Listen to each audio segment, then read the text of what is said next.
thank you for tuning into my channel. So today I'm here kind of with a product test. I want to put a product that was sent to me to the test right here live on camera in front of all of you to see if they are living up to what they claim.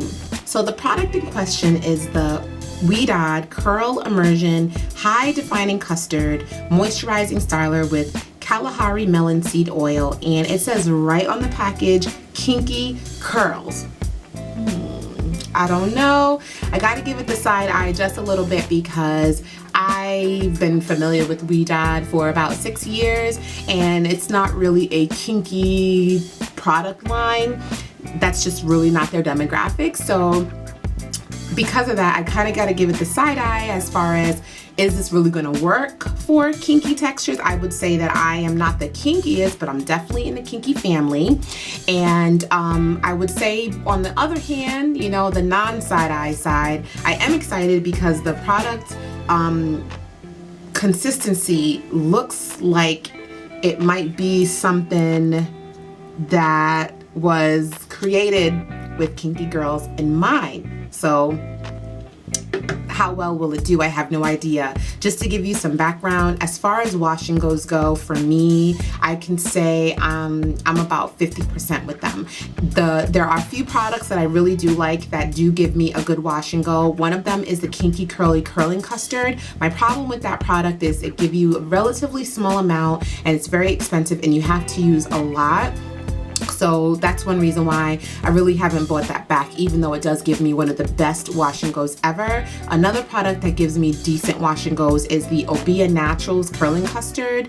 That product does well. I haven't used it in a long time, but when I did use it for a wash and go, I found that it did really, really nice. I've used all the Eco Styler gels, and I find when my hair is shorter, the blue Eco Styler gel can give me a nice wash and go. But as my hair gets longer, none of the Eco Styler gels work for me at all. I did use the Miss Jessie's Coily Custard, and I actually filmed that video and did a tutorial, and that product gave me a really nice wash and go. But the downside was I had flakes all over my hair, and I just didn't like that look of the flakes everywhere. So you can just see that I've tried wash and goes, and I probably used some other products here and there that just failed, and I never filmed them or whatever because it was a waste of time. But today I feel like, since this is a brand new product that has just gotten to stores in June and they're saying it's for kinky girls, let me test it out to see if this is really worth your money or not before you go and buy something and it doesn't even work. So let's get into it. So just so you know, I actually washed my hair today using the Ouidad products. So you probably saw my wash with me video, and if not, it's coming soon. So I use this Curl Immersion No Lather Coconut Cream Cleansing Conditioner. And then I conditioned with their deep conditioner. This is the Curl Immersion Triple Treat Deep Conditioner. So that's what I did before. So I wanted to like hop right into the wash and go, but I had some things to do before. So my hair is pretty much dry here and then like really like damp in the inside. So I have my water bottle. I'm gonna add more water to it now, in fact. Okay. And because wash and goes for me are not exactly wash and go, I do know the name is a little bit misleading. You can call it a curly style, you can call it naturally defined, you can call it whatever name you want to give it, but it's a lengthy process. So I'm going to do some test sections in the back where my hair is the curliest, and then I'll do some test sections in the middle to kind of see if this is even working for me before I go through the hassle of doing my entire head and taking about maybe 45 minutes for it not to even work.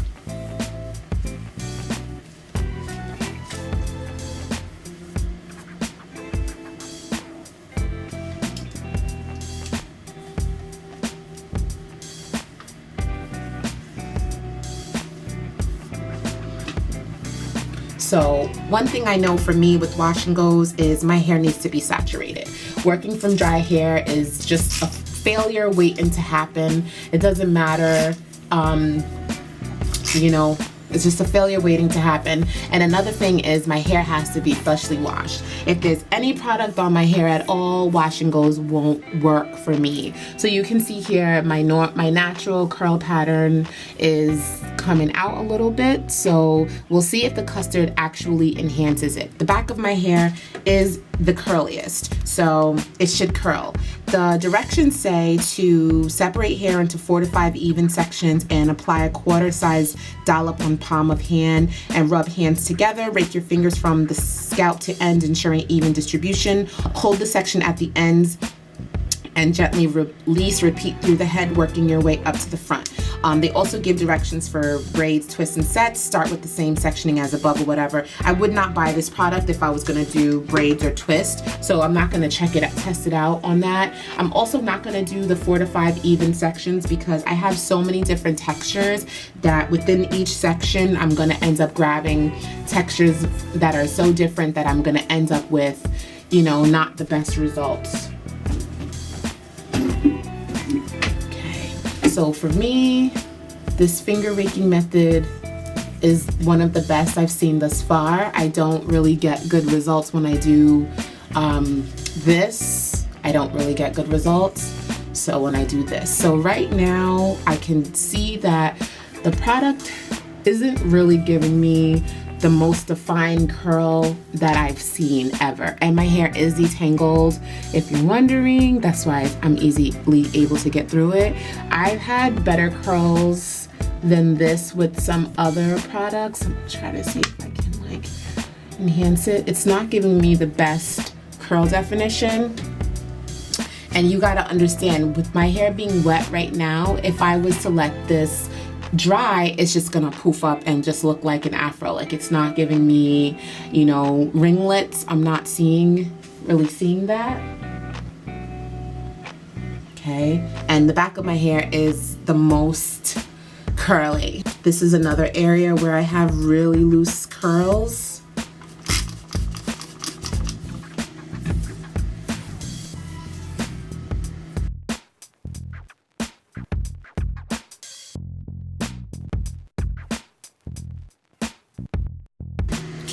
It's not looking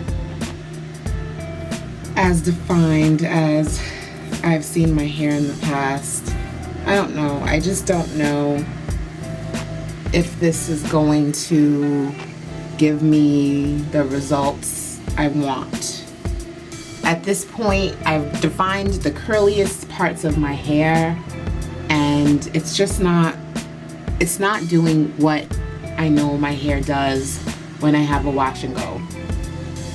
And this back is drying out already, and it's really frizzing up, Okay, so for the sake of the video, to give a better visual, I'm just gonna do my whole entire head, and if it doesn't work out, we'll just rinse it out and start over with something else. Okay, so I'm over 50% done. I figured, while this isn't exactly a tutorial, I could still show you how I'm doing it.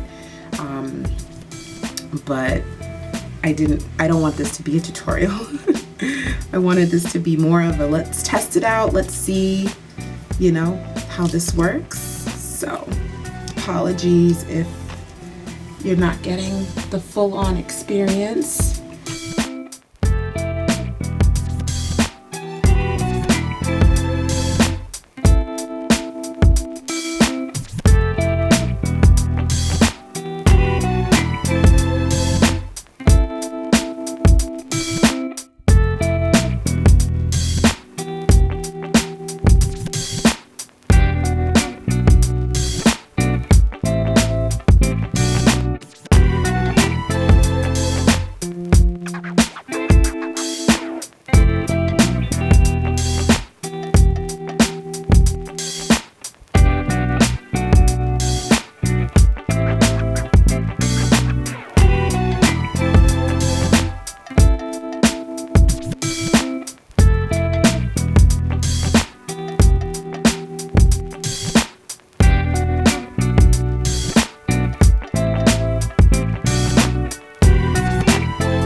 Okay, so I'm 100% done and the results are not looking that bad. So on a scale from my best wash and go that I get, like when I go to my stylist and she does my wash and go, hers would probably be my best, which would be a 10.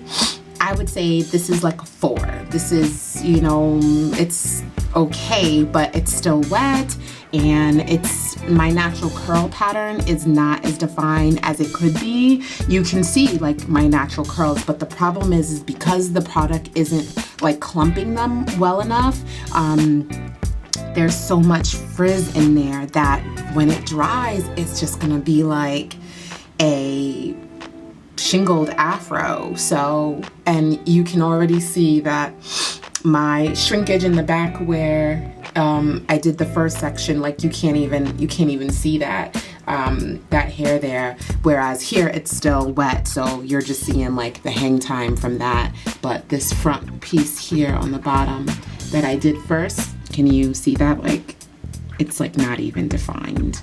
Look at that. So I'll probably be back in about 3 to 4 hours. It should be like almost dry, if not completely. Sometimes depending on the product and the ingredients, especially if it has marshmallow root in it, it takes a very long time to dry. And this product, does it have marshmallow root? This product does not have marshmallow root in it, so it probably won't take as long. Because I have such top heavy hair, I'm gonna have to use a clip to like keep this out of my face, or it'll just be like super annoying. So I'm gonna clip that out of the way, and don't worry, it'll flop back down as soon as I take it down. Okay, so I'm back. It is still not fully dried, and it's been 3 hours. So, you know, I've not been outdoors. If I had gone outdoors into the sun, I'm sure that this would probably be dry by now. So my results are probably from, you know, a little bit different than what some of you might have, but it is still very wet in the inside. So yeah, this is what I'm working with. So basically, some of the areas that are dry, like the front, it's, you know, the front is kind of sort of dry. I do have a white residue. You can see that the product didn't exactly blend in perfectly. Like this is definitely dry, and you can see the product is still visible on it, and even as I rub, you know, it's not disappearing. So there is major product residue on my hair. In terms of my wash and go, so yes, my natural hair is definitely defined, and this isn't that bad. Like I said, my stylist does it the best, and I would rate what she does a 10. And I'll even insert some pictures. I'll insert some pictures so you have an idea of what it looks like when my stylist does it. It's definitely way more defined. And when I do it, I feel like it does look, you know, with some of the products that I've mentioned already, it looks better than this. So I would say this is a fail because it just didn't do what I would like it to do. For kinky curls like mine, you know, the wash and go is like a thorn in the side because we desperately want to be able to enhance the curl that we have, but it's so difficult to find something that will maintain that curl when it dries, because kinks are beautiful, and you know, this is nowhere next to what someone might consider curly. That's why we call it kinky. So anyway, definitely let me know what you think. Am I being completely honest, or am I being a little bit too critical? You know, let me know what you feel based on the images you've seen from my other type of wash and goes, and let me know if you have my texture, if this is something you would buy. And I think for someone who has like a looser texture, you know, not exactly this kinky or even kinkier, because there is definitely women who have a kinkier texture than I do. And for a product to say kinky curls, I would not expect to see someone with a looser curl pattern. Like my friend Whitney of Natural 85. I would not expect for her to see this product with kinky on the side and for her to say to herself, this is for me. That's not what I would expect. Same thing for my friend Jessica of Mahogany Curls. I would not expect for them to go in the store and say, oh, it says Kinky, it's for me. That's not who Kinky Curls is referring to personally. And let me know if you agree with me or disagree with me. So I think that if this is the Kinky Curl type product, then maybe more of us kinky curl women need to try it and give our opinion on it. Or if you feel like, nope, Jenell, I'm good, your review or first impression, your trial, your test is all I need to know, you know, let me know. So definitely give this video a thumbs up if you liked it, and if you did not like it, give it a thumbs down. It's okay, it's okay. And of course, thank you so much for watching, and as always, I love you for watching. Bye.